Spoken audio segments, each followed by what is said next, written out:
Are you one of those many people who just isn't quite feeling right? You know, the world is kind of turned upside down, and on its worst days, it's on fire too. Well, some people are doing better than others. And this guy, well, he can tell you why. Time to give a listen. 2020. What a cheese grater year. And we thought other years were bad. We have such turmoil, isolation due to the COVID virus, and the rates for infection keep soaring as we enter the third tier. And the sum of it all is we have no real end in sight to what is a very different world. Yeah, if you're lucky, you're working. Most people are, but you feel isolated. You feel like you're taking a hike, but have no destination. And it's a disconcerting feeling. Talking to a number of people like I do every week, there is a malaise, for lack of a better word, that has surrounded most everybody.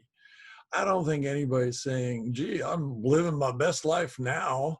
It just is not the case. And one of the consequences of that difficulty is motivation takes a big hit.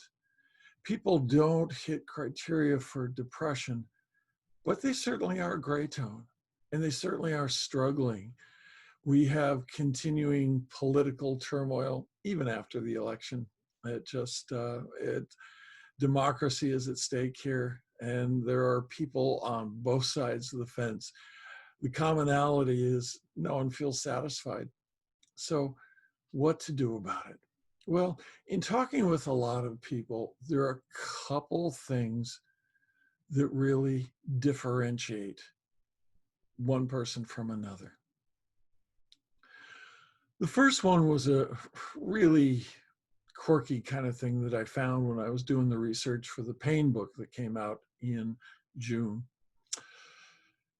I dismissed it at first. It got a hearty eye roll, but I looked at the original research. And that showed that surgical patients objectively healed faster with one really simple variable. They had a window and they could look out and see a tree. And we can extrapolate that to, taking a walk every day. The people who are getting outside, taking a little walk, it doesn't have to be all that long, they're doing better. They seem to be faring better through this whole tumultuous time. And I don't know whether we can just sort of springboard off the results of that study of surgical patients. I kind of think we can, because I'm seeing a difference. If you like this video and if you find it useful, I would appreciate you giving it a like. More than that, I'd appreciate you sharing this video, because, everyone's in the same boat. Everybody could use this input. So let's go on to the second part. The second part, where people are doing something that allows them to do a little bit better, is when you have some creative endeavor that you are regularly engaging in. And it really doesn't matter what it is. It just, I happen to have a creative endeavor. And it's like when I'm doing that creative endeavor, in my case, it's pounding red hot steel into shapes. It's like all this stuff goes away. That background hum of anxiety, I get a little respite from all this stuff. And believe me, there's a lot of stuff.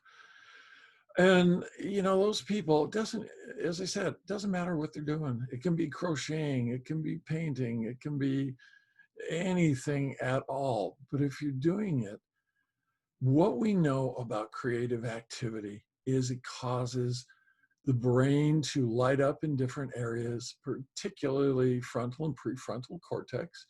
And we get a big old shot of dopamine, the happy neurotransmitter, and we feel better. And these periods of just feeling better, doing something creative, they pay off. They pay off in a degree of resilience. Now, if you're already kind of feeling gray tone, it's really hard to think of creativity You just don't have much going on for you to jump into something. But I encourage you to force yourself.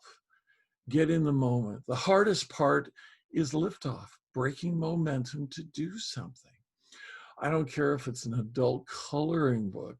I don't care what it is, but it's important to do something.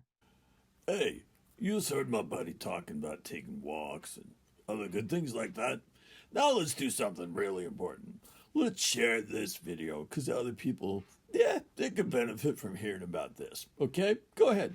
Hit that share. So this has been G.H. Glade for Coaching ADD. Until next time, take care, and we'll see you again.